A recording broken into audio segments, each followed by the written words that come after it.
សួស្តីបងប្អូនអរគ្នានៅក្នុងដៃគឺមានខ្ញុំអ្នកបានធ្វើការកម្មង់នៅម៉ាស៊ីនមួយដែលមានកម្លាំងកប់មែនទែនដែលក៏បានជ្រើសជាមួយនឹង board ជាប្រភេទ Asus TUF Zen 7 BTX55 ជាមួយនឹង CPU Intel Core i9 13900K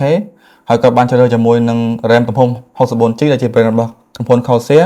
ដែលមាន 32GB ពីដើមជាមួយនឹង VGA ជាប្រភេទ brand របស់ក្រុមហ៊ុន Gigabyte ដែលមានលេខកូដ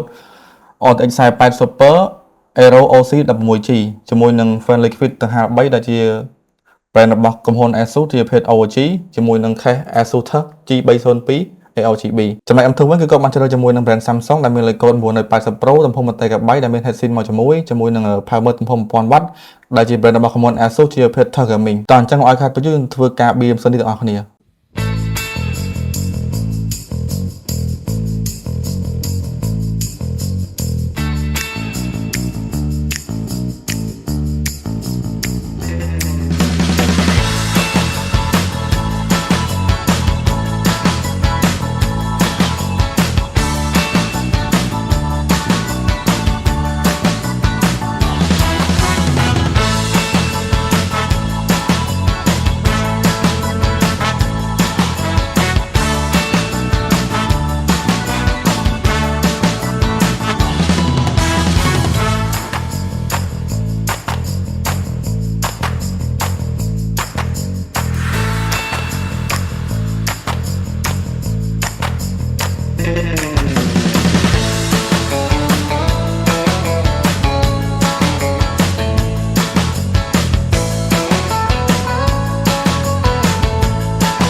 ឥឡូវនេះម៉ាស៊ីនរបស់យើងក៏បានធ្វើកាត់ឡើងរួចហើយជាមួយនឹងម៉ាស៊ីននេះដែរគឺគាត់បានជ្រើសជាមួយនឹងពណ៌សសុទ្ធជាមួយនឹងទឹកហាលជាប្រភេទ Fan RGB